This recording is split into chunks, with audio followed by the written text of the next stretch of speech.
Angela Constance. Presiding Officer, no one in politics is infallible, and high office, like elected office, is a privilege and it's not a right.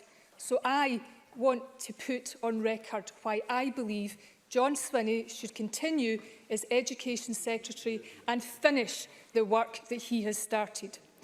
I have had the privilege of 6 posts within government, and for about 3 years I served as a junior minister to John Swinney and to Michael Russell when he was Education Secretary, and succeeded Mr Russell into that post. So I know that the job that John Swinney does on behalf of the nation is one of the hardest jobs in government.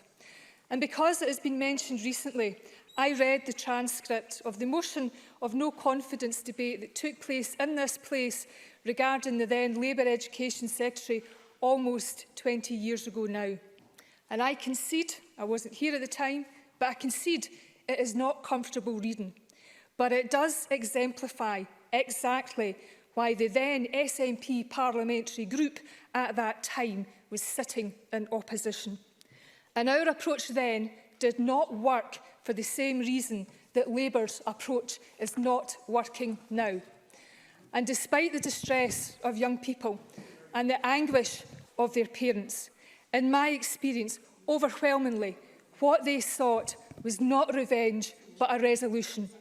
They wanted the Education Secretary to take responsibility and sort it out. And that is exactly what he did, and in short order. What he didn't do was point the finger or scapegoat others.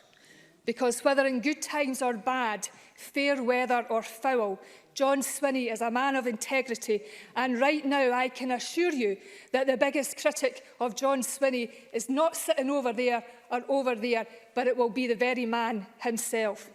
And the personal testimony and courage of affected young people resulted in the Cabinet Secretary changing his mind. This is not a badge of shame.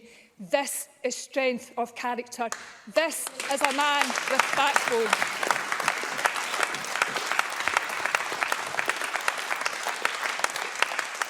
Politicians may scream U-turn, but in the real world, doctors, nurses, teachers, social workers, business people and even young people themselves understand that even with the best of intentions, mistakes are made. And what matters most is for politicians to really listen, and when they say sorry, to mean it, and most importantly, to back up their words with deeds. And that's what people have seen and heard from Mr Swinney this week. A man who can put himself into the shoes of others and who conscientiously engages and wrestles with the difficult decisions.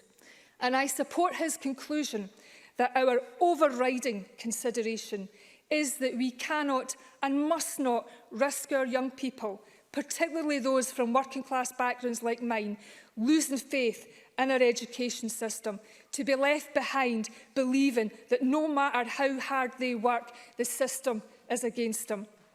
And while exam outcomes in other parts of the UK might be informative and they might be of interest to some, they have never, for me, been the barometer of performance for what I expect of this government, or indeed a defence for the Scottish Government. But I'll tell you this, if Douglas Ross and the Tories had even a tenth of the integrity of our Deputy First Minister, my word, they would be in a different place today. Presiding Officer, this year has been truly unprecedented, but some of the decisions that have had to be taken in education and across government could just lead to more lasting and radical change. And in my view, Mr Swinney, a man of unwavering integrity and intelligence, should finish what he has started. Thank you.